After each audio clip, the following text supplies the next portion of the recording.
പുതിയൊരു അധ്യയന വർഷം തുടങ്ങുമ്പോൾ പല സ്കൂളുകളിലും പ്രവേശനോത്സവം നടത്താറുണ്ട്. സമൂഹത്തിലെ പ്രഗത്ഭരായ വ്യക്തികൾ അതിൽ വിശിഷ്ട അതിഥികളായി പങ്കെടുക്കാറുമുണ്ട്. മന്ത്രിമാർ, എം.എൽ.എമാർ, രാഷ്ട്രീയക്കാർ, സിനിമാക്കാർ, സാഹിത്യകാരന്മാർ എന്നിങ്ങനെ പലരും അവിടെ എത്താറുണ്ട്. എന്നാൽ തിരുവനന്തപുരം ഫോർട്ട് ഹൈസ്കൂളിൽ പ്രവേശനോത്സവത്തിന് ഇത്തവണ പോക്സോ കേസ് പ്രതി വിശിഷ്ടാതിഥിയായി പങ്കെടുത്തത് വിവാദമായി മാറുകയാണ്. വ്ളോഗർ മുകേഷ് എം നായരാണ് തിങ്കളാഴ്ച രാവിലെ സ്കൂളിലെ പ്രവേശനോത്സവ ചടങ്ങിൽ പങ്കെടുത്തത്. കോവളത്തെ ഒരു റിസോർട്ടിൽ വെച്ച് റീൽസ് ചിത്രീകരണത്തിനിടെ പ്രായപൂർത്തിയാകാത്ത പെൺകുട്ടിയുടെ ശരീരഭാഗങ്ങളിൽ സ്പർശിച്ചെന്നും നിർബന്ധിച്ച് അർദ്ധനഗ്നയാക്കി റീൽസ് ചിത്രീകരിച്ചുവെന്നും കുട്ടിയുടെ മാതാപിതാക്കൾ നൽകിയ പരാതിയുടെ അടിസ്ഥാനത്തിൽ മുകേഷ് എം നായർക്കെതിരെ പോക്സോ കേസ് നേരത്തെ രജിസ്റ്റർ ചെയ്തിരുന്നു.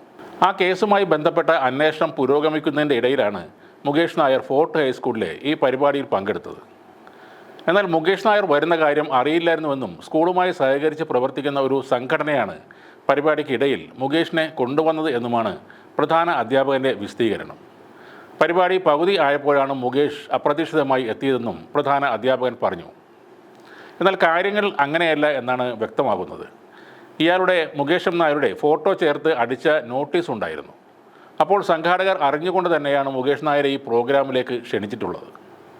മുകേഷ് നായർ ഒരു കൊടും കുറ്റവാളി ആണെന്നല്ല പറയുന്നത്. പക്ഷേ ഒരു പോക്സോ കേസിൽ അന്വേഷണം നേരിടുന്ന ഇയാളെ അല്ലാതെ ഈ കേരളത്തിൽ വേറെ ആരെയും ഇവർക്ക് കിട്ടിയില്ലേ എന്നതാണ് ചോദ്യം.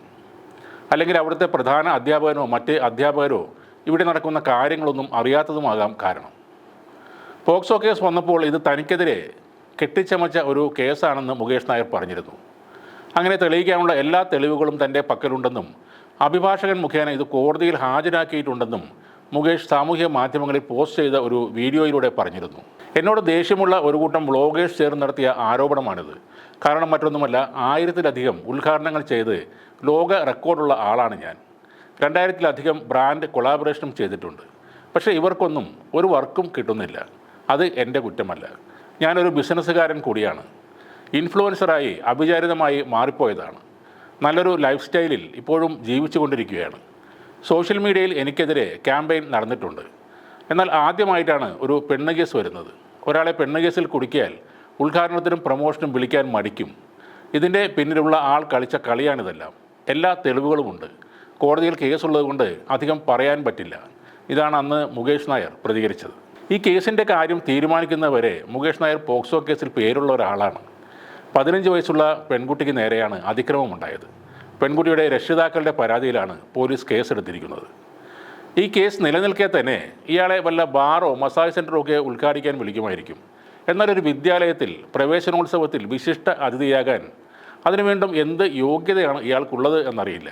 ഈ നിലയ്ക്ക് ഇനി അലൻ ജോസ് പെരേരയും ആറാട്ടണ്ണനും വരെ സ്കൂളുകളിൽ എത്താൻ സാധ്യതയുണ്ട്.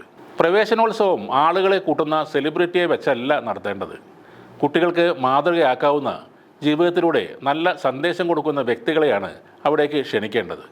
സ്വർണ്ണക്കടയും തുണിക്കടയും ഉദ്ഘാടനം ചെയ്യുന്ന രീതിയല്ല ഒരു സ്കൂളിലെ പ്രവേശനോത്സവത്തിന് വേണ്ടത്.